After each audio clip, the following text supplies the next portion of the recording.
Aku mulai membuka mulutku dan memanggil Josh, namun tak ada suara yang keluar. Aku menunduk melihat barisan batu nisan, tapi aku tak bisa melihat cahaya senterku. Aku mati, pikirku. Aku mati sekarang juga.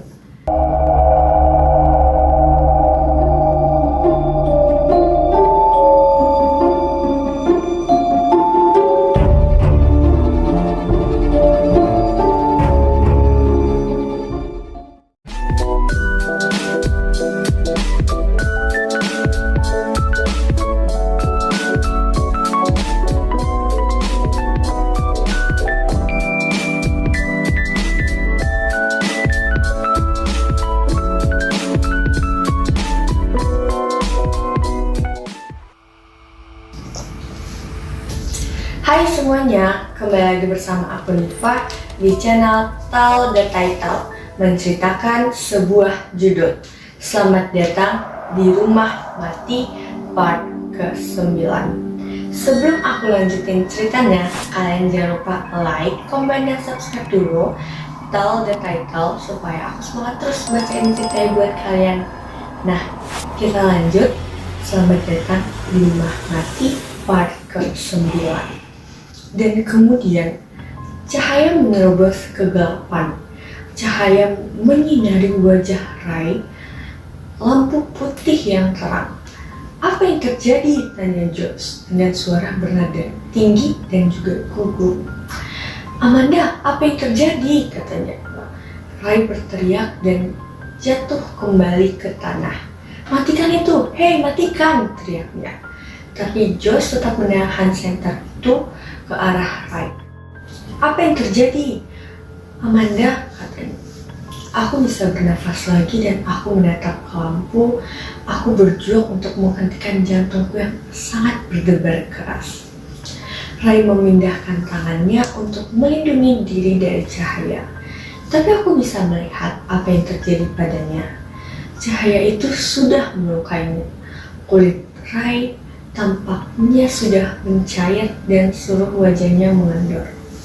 Lalu jatuh menjatuhkan tengkoraknya. Aku menatap ke dalam lingkaran cahaya putih, tak mampu berpaling saat kulit Ray tergulung, terluka dan meleleh.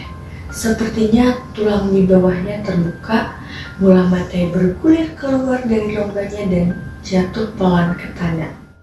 Josh membeku karena ketakutan melihat hal itu. Kami berdua menatap tengkorak dan Josh menatap kembali pada aku. Aku menjerit saat Ray melangkah ke arahku, tapi aku sadar bahwa Ray tak berjalan.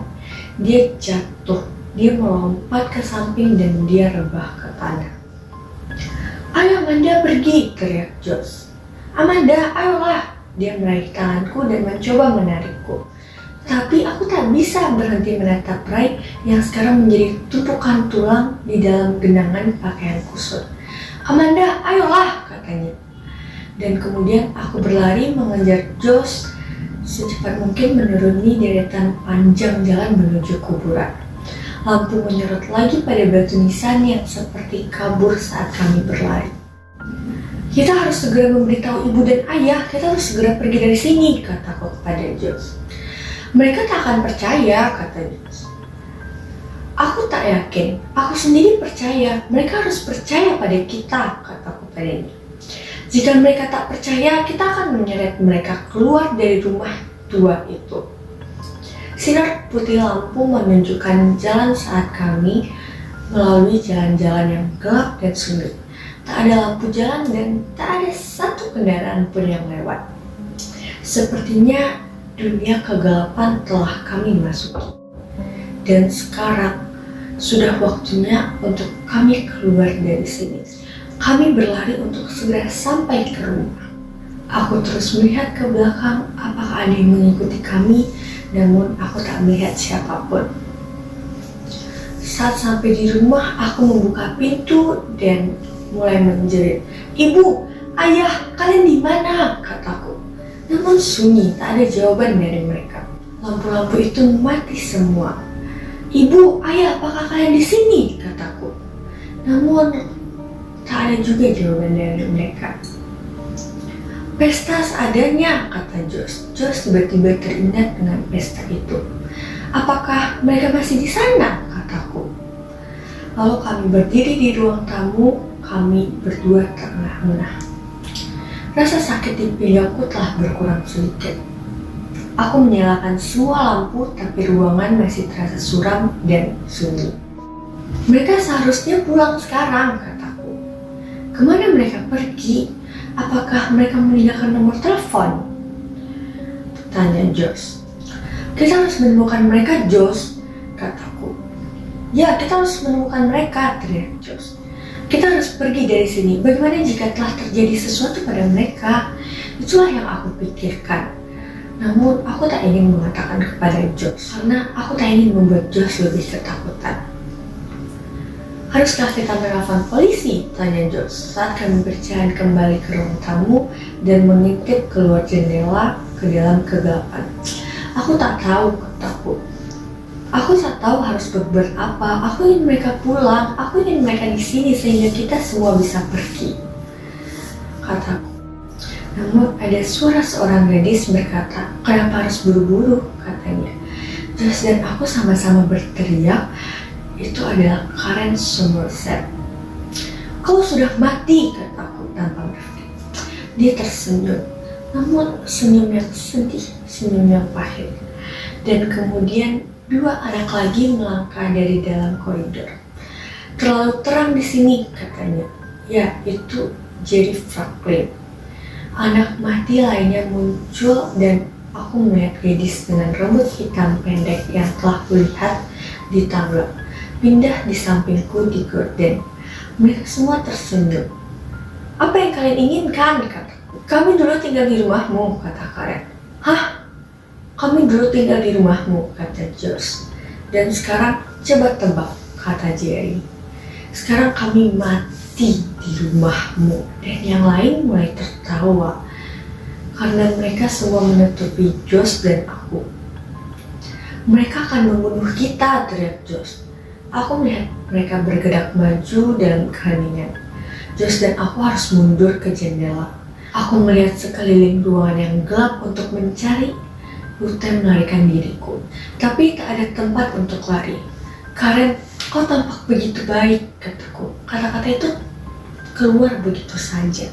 Aku tak berpikir sebelum aku mengatakannya. Aku baik, katanya dengan nada yang sedikit murung. Sampai aku pindah ke sini, kami semua baik, kata Josh. Tapi sekarang kami mati, katanya. Josh teriak, Amanda, mari kita pergi, katanya dengan mengangkat tangannya di depan seakan untuk melindungi dirinya sendiri. Tolong, biarkan kami pergi. Namun mereka tertawa, tawa kematian. Jangan takut, Amanda, kata Karen. Kau akan segera bersama kami. Itulah sebabnya mereka mengundangmu ke rumah ini. Hah, aku tak mengerti, teriakku. Ini adalah rumah mati. Ini adalah tempat di mana semua orang hidup. Namun ketika pertama kali tiba di Dark Falls, mereka akan mati, katanya. Mereka lagi-lagi tertawa. Tapi paman buyut kami, kata Josh. Tidak, maaf Josh, tak ada paman buyut itu. Itu hanya trik untuk membawa kalian ke sini. Setiap sekali setahun, seseorang baru pindah ke sini. Tahun yang lain, itu kami tinggal di rumah ini. Sampai kami mati. Tahun ini giliran kalian, katanya. Kami membutuhkan darah baru, kata Jerry Franklin. Matanya bersinar merah dalam cahaya yang redup. Sekali setahun, kau lihat kami butuh darah baru, katanya. Aku menarik nafas dan kemudian aku mendengar ketukan di pintu.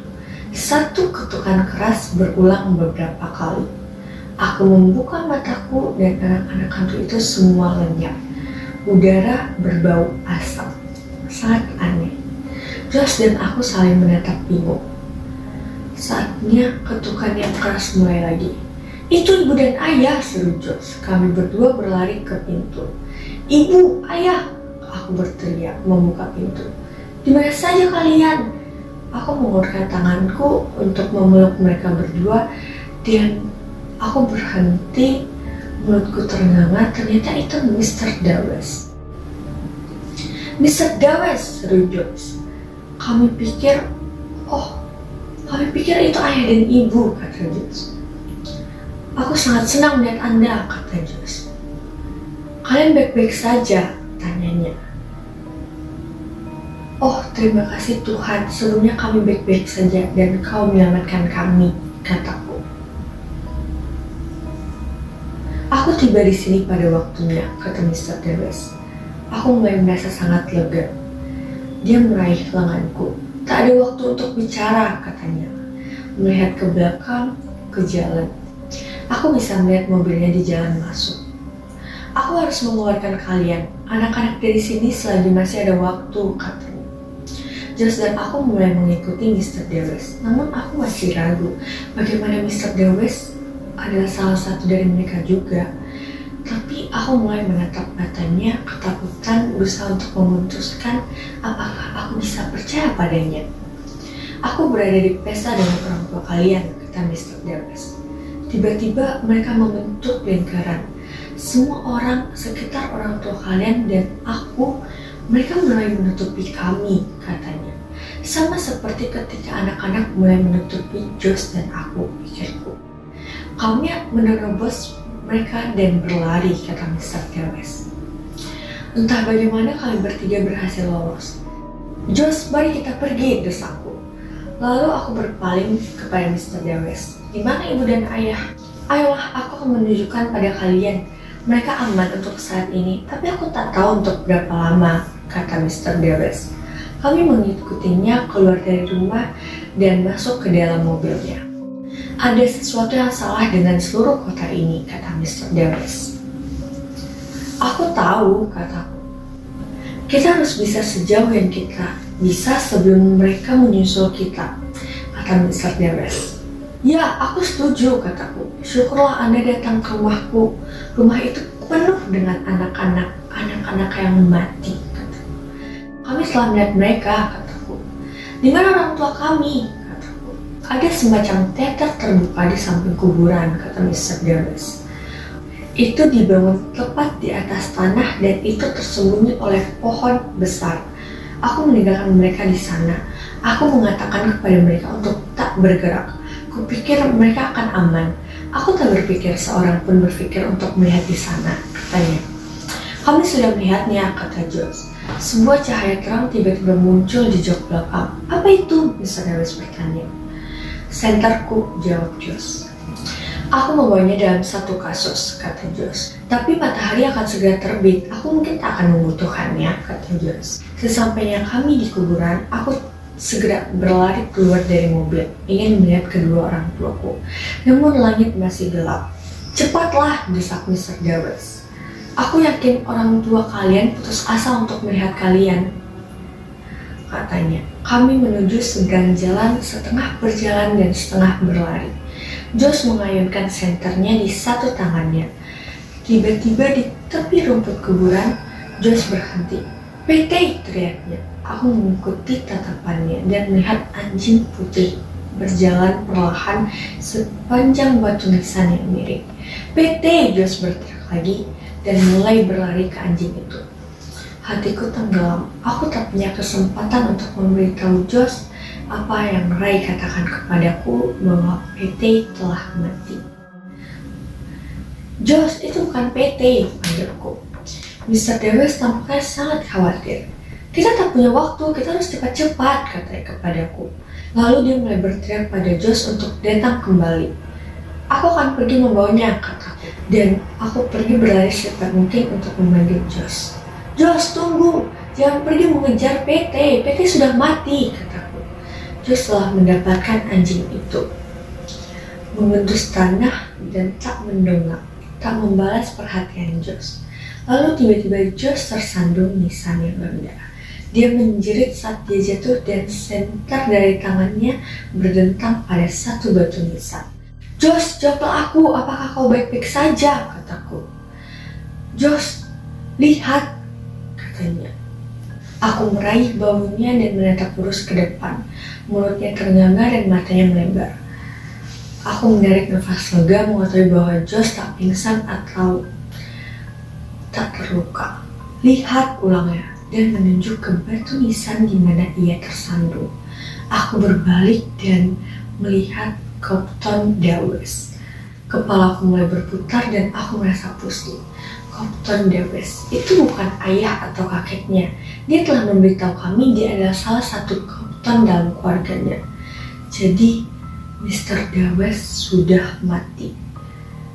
Dia adalah salah satu dari orang yang mati. Kita dikelilingi oleh orang yang mati, Josh, kataku. Sekarang apa, kataku.